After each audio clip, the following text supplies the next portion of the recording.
The traditional family concept is fueled across the world as perfect, something everyone should aspire to in their life.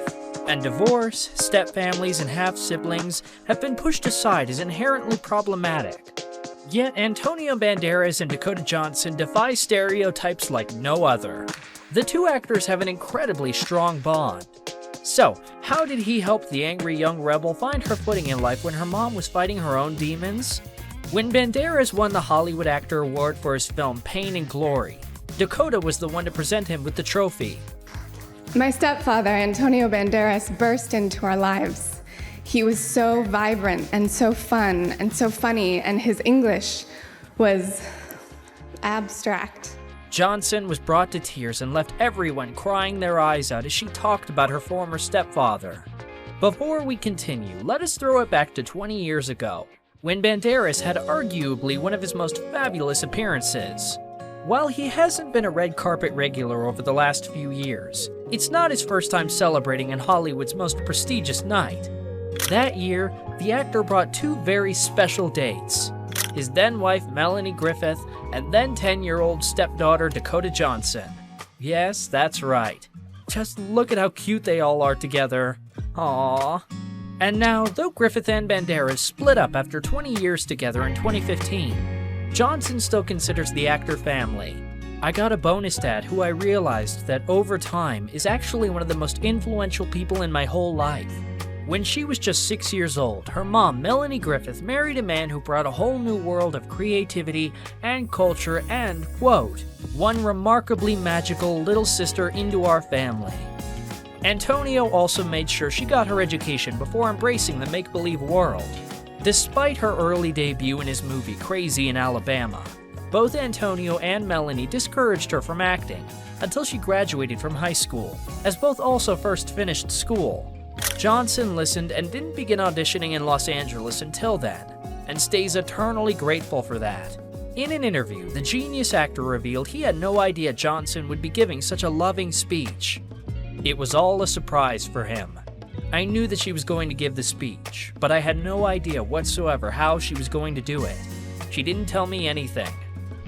It was a poignant moment for Antonio, as it confirmed to him that the 2 decades they spent as a family meant just as much to her as they did to him. The star went on to echo Johnson's sentiment from her speech, saying that he will always consider his former stepdaughter to be his family. It was quite an emotional moment for the actor, and, quote, that's one of the reasons actually why Melanie, we can look at each other's faces today.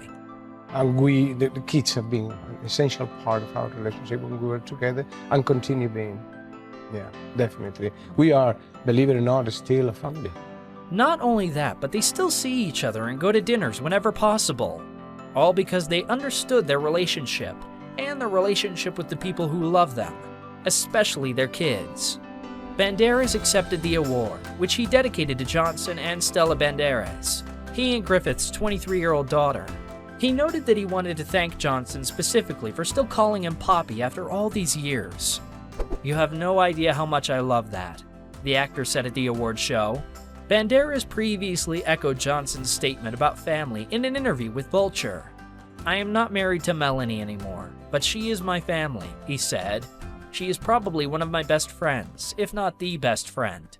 Antonio Banderas got to know Melanie Griffith, Dakota's mother, while shooting Too Much in the mid-90s. It's no secret that the Griffith-Johnsons were quite troubled. Alcoholism, drug addiction, marital infidelities, you name it. Dakota went on record to state how her childhood had been less than perfect, and that she didn't have an anchor growing up due to her volatile parents. Antonio had known about all the issues surrounding the family, but he couldn't help himself. He'd fallen madly in love.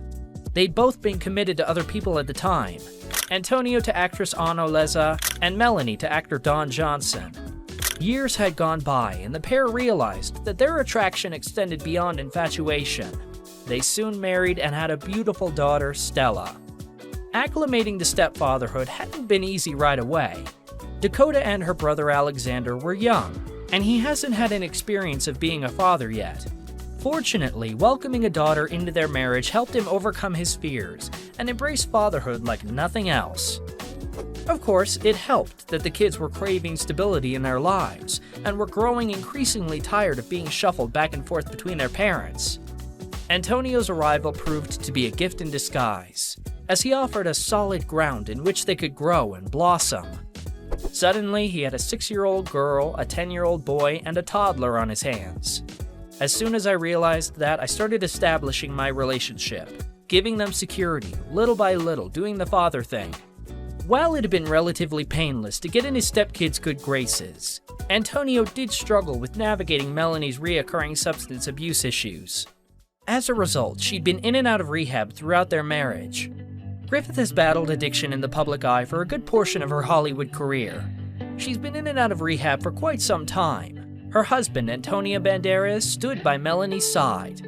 Even though the couple said they fought while she struggled, Antonio admitted that he would have left to get her to clean up if needed. Melanie said that she did her best to focus on her children despite her substance abuse issues through the years. "I wasn't like a drunk on the floor, out of it person," Griffith said. "I didn't do some things I probably should have done, but mostly I was there for my kids. They had a sort of privileged gypsy life." However, Dakota struggled and became an angry young rebel. "I was colorful. I didn't abide by the rules very well. I was like a wild, feral little child." In her teens, she was sent to a Catholic boarding school to give her discipline and stability, but was a target of bullying from students.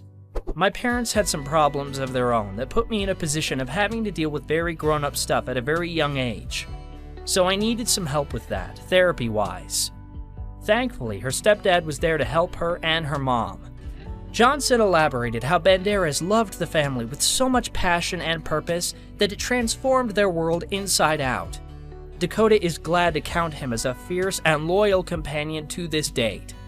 "He loved my mother and my siblings and me so fiercely, and so big and so loud that it would change all of our lives forever." Antonio, similarly, couldn't be more ecstatic over the connection he shares with his former stepdaughter. He's been an ardent follower of her career and says he's proud of her every time he comes across a billboard or promotional material featuring her. I'm not going to say name, but some directors, important people, and producers, they approach me and they say, "Well, the movie is good, but your daughter, your stepdaughter, That's she's great. fabulous.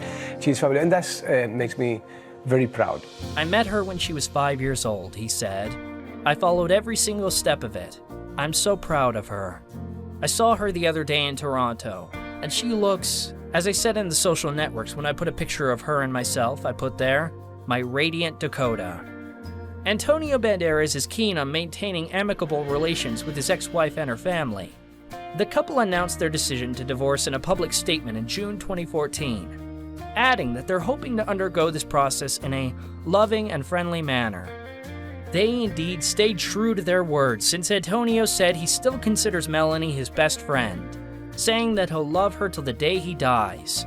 You know, Melanie is probably one of my best friends right now. It's a woman that I was married with for 20 years, but she is a dear friend of mine. I love her very much. His unyielding appreciation and gratitude for his stepfamily exemplify what it's like to find hope in the face of hardship. That's not to say Dakota and her brother's childhood had been miserable up to that point, and that Antonio served as a guardian angel of sorts to cure them of their suffering. Of course, both of them love and adore their biological fathers.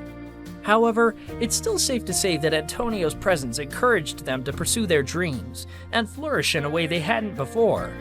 "I was there because I loved their mother, and they were the most important part of what she came with. Very soon, they understood that.